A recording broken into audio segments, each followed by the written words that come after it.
क्या छिन जाएगी राहुल गांधी की संसद की सदस्यता?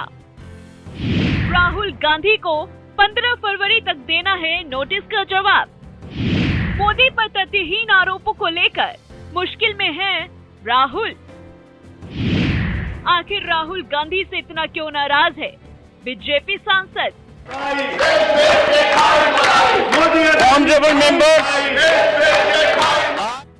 मोदी अडानी भाई भाई, मोदी अडानी भाई भाई। आपने संसद में ये नारे तो सुने ही होंगे।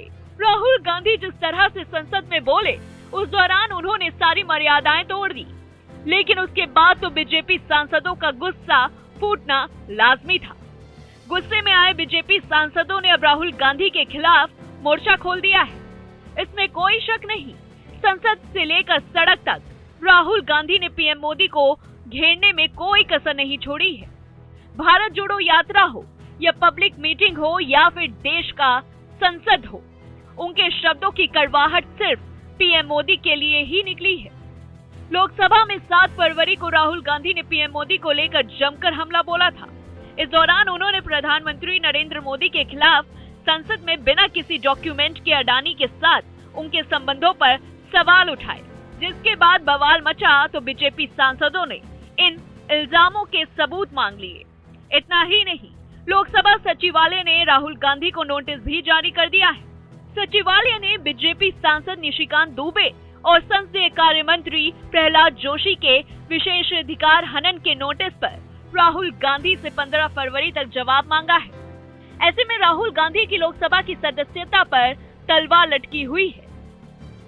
बीजेपी सांसद निशिकांत दुबे और संसदीय कार्य मंत्री प्रहलाद जोशी का साफ साफ कहना है कि राहुल इन तथ्यों को प्रूव करे, वरना राहुल गांधी को संसद सदस्यता से हाथ धोना पड़ेगा। क्या राहुल गांधी की लोकसभा की सदस्यता छीनी जा सकती है? क्या संसद में पीएम मोदी के खिलाफ राहुल गांधी का भाषण उन्हें लोकसभा की सदस्यता से हटाने के लिए काफी है? क्या राहुल गांधी अपनी संसद सदस्यता को बचाने के लिए माफी मांगेंगे या तथ्यों को प्रूव करेंगे? राहुल गांधी ने अपने 45 मिनट की स्पीच में अग्निवीर का मुद्दा उठाकर सरकार को घेरना शुरू किया। इसके बाद उन्होंने गौतम अडानी और पीएम मोदी के संबंधों को गलत स्टेटस दिया। राहुल गांधी ने प्रधानमंत्री नरेंद्र मोदी के गौतम अडानी के संबंधों पर सवाल उठाते हुए पुरानी कई तस्वीरें निकाली, जिसको दिखाकर उन्होंने मोदी और अडानी के संबंधों को गलत तरह से उबारा। उन्होंने अडानी के प्लेन में सवार हो रहे पीएम मोदी की तस्वीर दिखाई।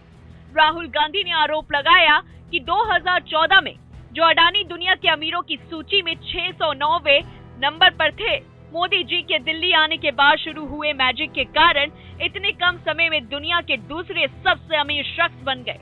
उन्होंने कई सेल कंपनियों और टेंट के इल्जाम लगाए। संसद में राहुल गांधी की लंबी चौड़ी स्पीच सुनने के बाद अब बीजेपी सांसदों ने राहुल गांधी से जवाब मांगा है। पीएम मोदी को जितना प्यार देश की जनता करती है, उतनी ही इज्जत पार्टी संगठन के लोग करते हैं। आज बीजेपी का छोटा सा लेकर बड़ा नेता पीएम मोदी का मुरीद है। ऐसे में अगर कोई उनके ही सर्वोच्च नेता पर भरे संसद में इस तरह की गलत और भ्रामक बयानबाजी करता है, तो कोई कैसे चुप रह सकता है? राहुल गांधी के इस बयान के बाद ही संसदीय कार्य मंत्री प्रहलाद जोशी ने राहुल गांधी के खिलाफ विशेषाधिकार हनन का नोटिस थमा दिया था। और अब सांसद निशिकांत ठाकुर ने जिस तरह से राहुल गांधी पर हमला बोला है, उसके बाद लोकसभा सचिवालय ने नोटिस भेजकर राहुल गांधी से जवाब तलब किया है। हालांकि राहुल गांधी के भाषण के कई हिस्सों को लोकसभा अध्यक्ष पहले ही कार्रवाई से हटा चुके हैं, लेकिन निशिकांत दुबे इतने से संतुष्ट नहीं है।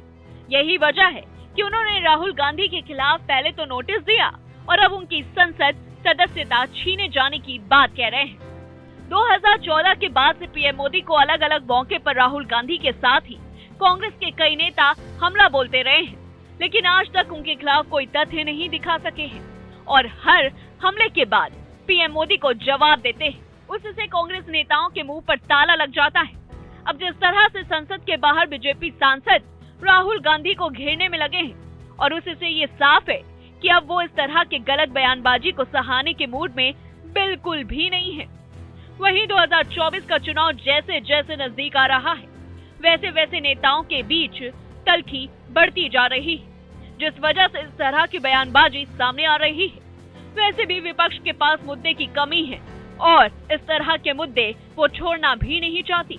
तो ये तो तय है कि आने वाले समय में ये मुद्दा अभी और तुल पकड़ेगा। ऐसी तमाम बड़ी खबरों से जुड़े रहने के लिए देखते रहिए पॉलिटिकल जंक्शन।